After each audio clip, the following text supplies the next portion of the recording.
What is going on, dudes and dudettes? Trying something out new. Let's see how good it works or not. But yes, I've not updated you on my fantasy football league after it kind of got through and stuff. I was still trying to make some moves here and there, shore up the team and all that stuff.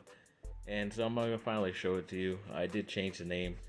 It shows Green Street Elite. If you know the reference, then obviously you know why I chose it. But I might change it again. The homies Chubb was great, obviously, not only because I won with that name, but it was great. It was an hilarious name, but I don't have either of those players on my team, and none of those guys really have good names to mix up with. So I don't know. We'll see if it ends up staying. Depends how good I am or not this season. But yes, to pretty much start off with my quarterback, ended up getting who's considered the best quarterback in fantasy football this year. It's Josh Allen. Obviously has a chance to win MVP in the real NFL this year. So definitely I'm very excited to have him as my quarterback, to the chagrin of other people that I'm playing with. But he does have a pretty tough first game tonight, Thursday night, the first game of the season in LA against the Rams. So not expecting him to maybe hit that 28 mark, but at least if he gets 20, I'm good with that with quarterbacks, and he should have a very successful end of the season, which is definitely when I officially need him. Then next was Devante Adams, the wide receiver from the Rams. From the Raiders. I usually don't like picking Raiders players, and somehow I have two on my team, but they are some of the better players at their position, and at the area of the draft, there was the only players I could take. Projected to get 14. I kind of expect them to get more just because it is a big game. It is a Chargers to rivalry. It's the first time he's going to show off him in a Raiders uniform. He forced his way to Las Vegas, so we'll see what he can do. But yes, if he's going to do good this year, I want him to benefit me somehow, even if he is on the Raiders. Pretty much my second wide receiver was DJ Moore from Carolina. He's a possession type of guy, which is why he's projected 11 points. He's a nice guy to have. I know they have Baker Mayfield, who they're throwing out there, who could have a successful year if he is healthy. He's pretty much the only healthy quarterback on that roster, but he could go try to get like a new comeback player of the year award, because he was pretty much let go and left for dead by the Cleveland Browns. So see what he could do. One of my better picks was Joe Mixon. I believe he was my first pick overall. Running back from Cincinnati. He's projected 16 points overall. Second highest on my team. I know, like a lot of people were saying that Joe Burrow, even I thought in the beginning of my mock stuff that Joe Burrow was going to be the guy, but I just don't know. I don't think it's going to be the correct thing this year. So I know they shored up that offensive line, not only for Burrow, but for the running game as well. So I decided to take advantage of that, and I think I am here. So I'm hoping for a big year from him, even though it's against Pittsburgh. Still projected 16, so that's what I'm hoping for. Next one was Rashad Penny, even though that doesn't even look like his picture. It's kind of weird. But yeah, he had a strong end to the year. Last year, I had him on my fantasy. He helped me win a couple games, and he's pretty much going to be the main guy because their rookie guy they drafted early in the draft at running back is injured. So he's going to go against Denver, who is supposedly a good defense, but I don't know how good of a run defense they are. And if he's pretty much the only guy as the running back position for Seattle, I'm going to stick with them because I can't really trust the receivers because I don't trust the quarterback. Tight end, Darren Waller. The past couple years, he's been considered top 3, top 4 overall guy at the tight end position. Had some injuries, kind of fell off a little bit past year, but I know he switched agents and stuff, so they think the only reason why he's missing time this offseason was because he wants a new contract, and he did get a new agent, as I mentioned. So I thought it was just good timing to be able to pick him up if he does end up signing something, or he's a bit happier now, then he should be willing to play. So going for that.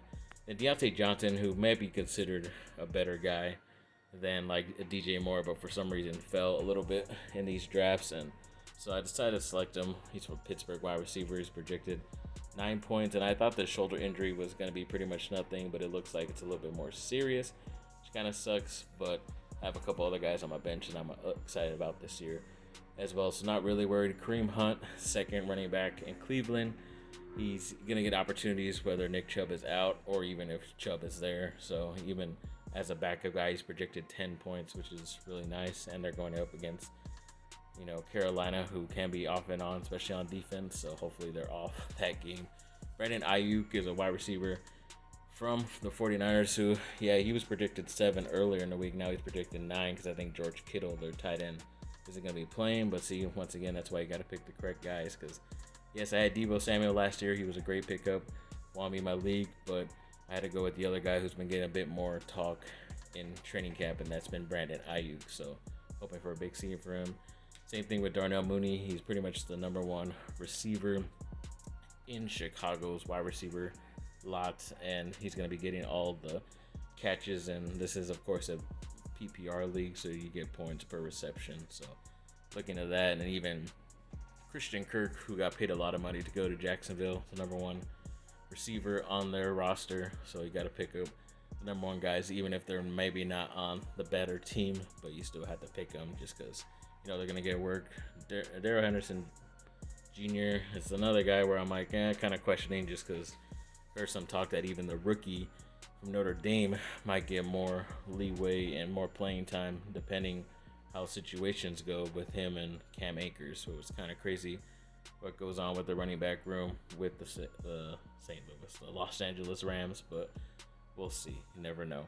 James Robinson was a guy who tore his Achilles, did something really bad during the beginning of the year last year, but somehow he's been able to be healthy enough, which is why I had already picked him to kind of stash on my bench. But I hear he could already have a chance to play week 1, which I'm not going to start him just because I don't think he's going to get a lot of time. But within middle of the year to late of the year, he might be getting enough points, over 10 points, to be able to start. So I'm pretty excited about that. Sony Michel was a Chargers running back that they signed pretty recently once he was let go by Miami, but I think he's going to be pretty much the second string guy for the Chargers. So get second string running backs should be good. I know he's projected low right now, but I still think he's going to be good.